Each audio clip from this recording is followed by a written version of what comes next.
Dr. Michael Harris, who has an organization called Stand With Us, is going to join us. Would you concede the fact that, I mean, from your standpoint, it's just one-sided in this particular controversy? Well, Ron, first of all, thank you very much for having me on the show. Glad to be back here. There are two sides to every issue, and I understand a lot of the arguments on the other side, and I will also be very happy to sit here and say that I support the long-term outcome of peace between a Jewish state of Israel and an Arab state of Palestine. But what's been going on, as demonstrated over the past few weeks, both with the events in the Middle East, Israel and Gaza, and what we've seen in reaction on the streets of San Francisco, shows that what's been happening is really not about occupation. Israel's been out of Gaza since 2005. It's not about Gazans defending themselves. They have shot 2,000 rockets against Israel from the end of Operation Cast Lead in 2009 until the start of Israel's recent operation.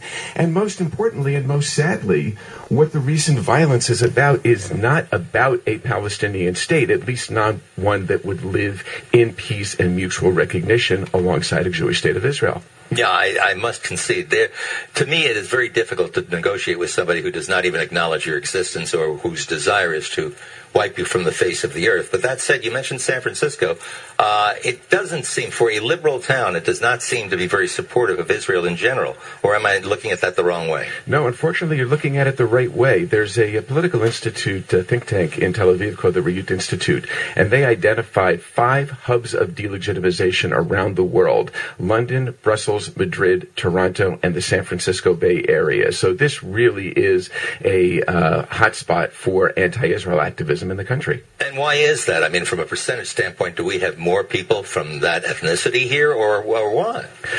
No, I think a lot of it has to do with just the fact that there are, a fair number of really extreme left-wing groups. And I say this as myself having been a lifelong Democrat. I consider myself a liberal voter. But we're talking about people who are very, very far out on the extreme. And where the extreme left meets the extreme right is in hatred of Israel and rejection of Israel's existence within any borders whatsoever. Taking it back home again, one of the big situations we've had are these ads that have appeared on trains and buses and the like. Where does that stand right now? Because I know Stand With Us comes up with money to defeat the other side, and they come up with money to defeat you. It's almost like a mini war, but as long as it just involves posters, it doesn't bother me. But what's the background on that? Sure, and actually, let me give you a little bit of background. Stand With Us is an 11-year-old organization headquartered in Los Angeles. It's an international Israel education organization, branches across the United States as well as in Europe, Australia, and in Israel. And I'm involved with the local San Francisco chapter here, which is called San Francisco Voice for Israel.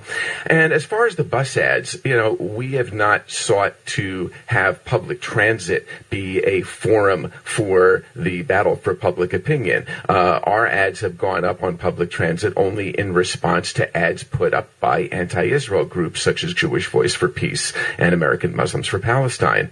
We'd be happy if there were no political ads on public transit related to this issue. Okay, Catherine is in San Francisco. Hey, Catherine, good morning. Hi, how are you? Good. I want to make a quick comment and question, and that is we're seeing over and over again for the past few weeks Hamas dragging people through the street on cars and, using children as human shields. Yet the media over here is not calling them on the carpet for it. How can we address that? Michael? Well, media has been an issue. Media treats things very superficially. Those of us who are very interested in the issue really do pay closer attention. These days now, with the advent of social media, people are able to get these stories out much, much more quickly and effectively than the media can. I got a lot more information just following people's posts on Twitter during the recent conflict than I was able to get in terms of actual useful information from places like CNN. And I would also add, too, there's this desire to be very fair in everything, so you get this equivalency that may or may not exist. They're saying we give 8 minutes to Israel, we give 8 minutes to the other side. Yet when you're looking at what it is that you're filming, that's not necessarily the case, and that's not necessarily fair.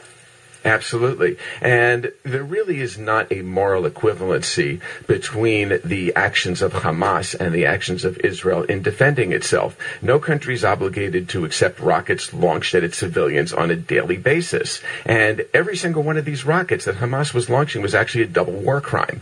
All of them were launched at Israeli civilians, and they were launched using Palestinian civilians as human shields and as cover. And there really is not a moral equivalence at all between the arsonist and the firefighter. KGO 810.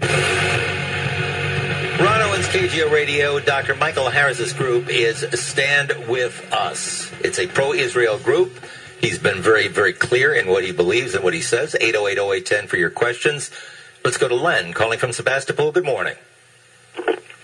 Yes, good morning, Ron. It's good to hear you back. Hey, I read a good old book one time, at least 1,800, 2,000 years old, that these war tribes have been doing each other for, more than a weekend. So the question is, what national interest does the United States have in supporting such activities? It always leads on the news. And all right, very legitimate question. What do you think, Michael? Sure. The United States has an interest in promoting democracy, in promoting religious freedom, and Israel is the one country in that region that absolutely promotes American values. There's also the fact that Israel is a source for the United States for a lot of intelligence information, and even the aid that we give to Israel to help Israel protect itself against entities such as Hamas and Hezbollah, with Iran being the entity backing both of those. Even that aid is spent in the United States creating jobs. All right, with that in mind, I promised to talk about the president, and I will. I mean, President Obama has said Israel has every right to defend itself. Some people say, well, yeah, that's kind of a namby-pamby amount of support, and certainly within the Jewish community, there's a lot of question as to who would be more pro-Israel. Would it be Mitt Romney or would it be Barack Obama? Most Jews probably thinking the former, yet voting the latter. What's your explanation? Well, I believe that the final tally was estimated that 69% of the American Jewish electorate voted 69-30 was the actual vote. Voted for President Obama. And I would also say that Israel is the one issue that there is bipartisan support for in this era of extremely polarized debates in Congress and in any area of politics about anything between Democrats and Republicans. The only thing Democrats and Republicans do agree on is strong support of Israel, as was shown by overwhelming support in both the House and the Senate for resolutions supporting Israel. And I would also point out that President Obama's statement at the beginning of Israel's defense operation recently emphasized the fact that Israel does indeed have every right to defend itself, and that the rockets must stop as a first step to peace. What we did not hear is what I do remember hearing in 2006 and 2008, which was really then, at that time, namby-pamby calls for restraint on both sides. We heard the president clearly and unequivocally endorsing Israel's right to defend itself against rockets that were aimed at 3.5 million civilians. That's half the country's population. We go to Oakland. Stefan, Ron Owens, Michael Harris, good morning. Good morning, Ron. I just wanted to make a couple points here, if I may. Some of the rhetoric, from this gentleman, and when it comes to this issue overall, if you bring up points in support of Palestine or anything positive about, what their aims are or what they want to do, you often hear you're anti-Israel or anti-Jewish, and I just think that kind of rhetoric or mindset doesn't help a negotiation process. And my second point would be that so long as that state lives in poverty and feels a certain level of duress from Israel, I think there's going to not be anything good that's ever going to come of it. And how does the end game play out to your guest as far as, more aggression by Israel? Of course Israel should defend itself, but then what next? No, it's a good question. Michael, go ahead. All right, sure. First of all, I would absolutely agree with Stefan. Pro-Palestine does not necessarily need to mean anti-Israel. Alan Dershowitz, who certainly credentials as a Israel supporter are not in question from anyone. He stated very clearly he's pro-Israel, he's pro-Palestine. So as I said at the top of the show, I see the long-term answer as the same thing as the American government supports and the same thing that the last 4 prime ministers of Israel have supported: a state of Palestine living in peace and mutual recognition alongside a Jewish state of Israel. And so absolutely promoting that is not anti-Israel, it's not anti-Semitic. What you do get, though, what we saw in the streets of San Francisco, people chanting in unison things like "Zionist scum, your time has come," and "F the Jews." When we see that on the streets, that's not just pro-Palestine. That's anti-Israel bordering to anti-Semitic. Bordering? As putting it mildly. Okay. Dr. Michael Harris is with us, and the group is Stand With Us. It's a pro-Israel group. 808-0810 for your comments. Ron Owens, KGO.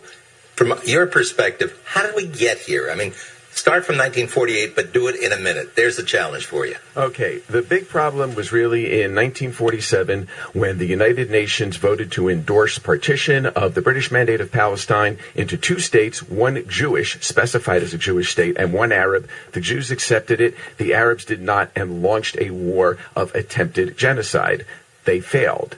Wars have consequences, and one of the consequences of the war on the Palestinian side, which they lost, was the creation of a Palestinian refugee problem, because those refugees have not been absorbed into their fellow Arab states. They have been kept locked in refugee camps as a weapon against Israel, and now there's the demand for this fictional right for those refugees and all of their descendants forever to be able to enter Israel, become citizens, and change it from a Jewish state into a binational state on the model of Lebanon and Bosnia and Iraq, and we've seen how well those work out.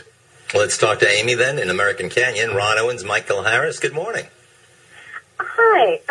So one of my questions is that, as I understand it, Israel is continuing with illegal settlements and restricts resources to Palestine, such as restricting basic water. How is that going to lead towards peace if you keep folks in that kind of perpetual vulnerability? Michael? Okay. Settlements are an obstacle to peace, as are many other things. Borders, water rights, which you mentioned, the Palestinian demand for a right of return. These things can all be settled only in one way, and that is by direct negotiations between the parties. And the problem is that right now, Mahmoud Abbas is trying to negotiate through the United Nations in New York, when really it's only a 7-minute drive from Ramallah to Jerusalem. And Prime Minister Netanyahu has said, let's sit down, let's negotiate without preconditions. Are the settlements a problem that need to be solved? Absolutely. But in terms of the economy in the West Bank, they have a much higher standard of living. They actually have a lower infant mortality and a higher life expectancy than countries such as Russia and Turkey and Brazil. So, yes, they're not as well off as their Israeli neighbors, but they are not living in grinding poverty. In Walnut Creek, Jay, your turn. Good morning. John in Sacramento, good morning and welcome. Hi, thanks, Ron. I'm not pro-Palestinian or anti-Jewish, but one of your callers mentioned that, there's 2 sides to this argument. It's certainly not right for Hamas to fire rockets. It's, I'm sure it's a war crime. But at the same time, Israel has used, in the last go-around, not this time that I've seen, but in news footage, they use phosphorus bombs against civilians. And they're clear when you see them. They're molten phosphorus that blows up. And shooting at the terrorists that are hiding behind the civilians certainly isn't any more humane. The second thing is that... I think John said a lot. What's your reaction? Well, the allegations of war crimes have not been substantiated. Even Goldstone, in his famous Goldstone report, ended up retracting it, unfortunately, several years later. But he said when he'd seen all the evidence, he absolutely retracted that.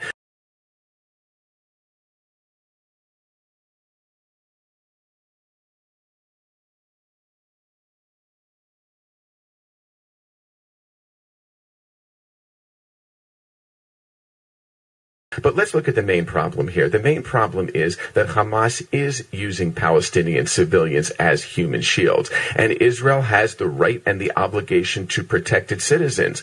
Hamas is the governing entity in the Gaza Strip. It has the responsibility to protect its civilians, and that doesn't include standing behind them and firing guns, and it doesn't include rockets from their residential neighborhoods. It's KGO Radio. About 10 days ago, the latest skirmish began. Hamas and Israel speaking with certainly one point of view, but one that I find very admirable at times, is Dr. Michael Harris. The group is Stand With Us, and I'm absolutely opening the phones to people who do disagree with them. I think that's important to get both sides out. Barry in San Rafael, good morning. Yes, good morning. There was an ad in the local papers showing the difference in the number of casualties between the Palestinians and the Israelis. And the previous caller talked about using their children and women as shields.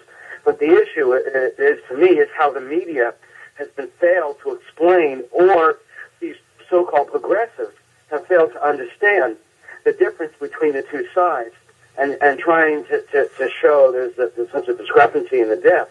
How do we get the word out to people who do share an affinity with the Palestinians that all is not true, that they're being fed a bunch of lies?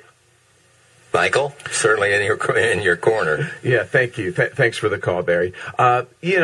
The Palestinian deaths of civilians are a tragedy, okay? Let's look at the fact that there were over 152 rockets that were launched from Gaza by Hamas that landed in Gaza. There is a picture of a young child, tragic death, of course, always. A young child being held by the Hamas prime minister and the Egyptian foreign minister, and initially said this child was killed by an Israeli airstrike. That child was actually, in fact, killed by a Hamas rocket that fell short into the neighborhood. The reason that there were not hundreds of thousands of casualties in Israel is because Israel invested in defense. They invested in this Iron Dome anti-rocket system that protected their civilians, and every single one of those Hamas rockets was launched at cities. They were launched at civilian targets. Tom Friedman wrote in this past Sunday's New York Times that when Hamas took over Gaza, they had a choice. They could have recognized Israel, opened their borders, and imported computers, or they could have kept their borders closed, refused to recognize Israel, and imported rockets. And that, unfortunately, was the choice that Hamas made, and Palestinian civilians in Gaza are suffering for that. Let us take one more call. Terry in San Francisco, good morning and welcome. Yeah, have there been any talk seriously about turning over the Gaza Strip to an international agency? Michael? Well, not that I'm aware of. I think that the people of Gaza are not looking for that. I think that the Egyptians, which were actually occupying Gaza from 1948 to 1967, they have no interest in that. Right now, Hamas is in very, very firm control there, and that's why Israel chose not to go in on the ground, because they did not want to end up deposing Hamas and ending up back in occupation themselves. Now, let's get to the final questions and what's going on right now. Do you feel that President Obama is handling this crisis the right way?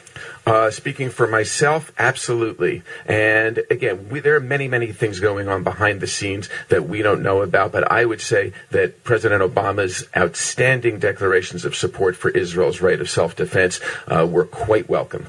Has it made a difference? Do you think that because he's done that, there have been fewer casualties, fewer bombings? Well, I think that there may have been arrangements made with Israel to allow Israel not to have to take this to the next step, to go on a ground invasion. There's reports that the Egyptian intelligence services were also involved behind the scenes in helping to mediate a ceasefire. And of course, the true story of this is not going to be known for quite a while. But it's very important to note that not only did the president strongly support Israel's right of self-defense, we also had this from the UK, from the European Union. I think this might be a case of fool me once, shame on you, fool me twice, shame on me, because a lot of these entities realize now that Hamas, unfortunately, has not changed either its goals or its methods since 2008. All right, last question. What about Morsi in Egypt? it looked like he was helpful in terms of brokering some kind of a ceasefire, and yet at the same time, last I heard, he wanted to be king. Yeah, meet the new boss, same as the old boss. That is a story that has not finished being answered yet, and the same thing in Syria. There's a lot of turmoil in the region. Israel wants peace. Israel wants to be able to have peace with its neighbors. Unfortunately, what Hamas wants, and what we heard very, very explicitly from their supporters here, is that they want rockets to be able to be launched on Israel, but no Israeli retaliation. I got to say, Dr. Michael Harris, you're most interesting. I'm very glad you joined us. Thank you very much, Ron. I'd also like to point out, I mentioned social media earlier. Stand With Us has Facebook and Twitter pages, as does our local group, San Francisco Voice for Israel on Facebook and SFV4I on Twitter. Please follow us. Excellent. And, of course, that'll be in our KGO page. The Ron Owens page will be on all of those. So thanks again. Much appreciated.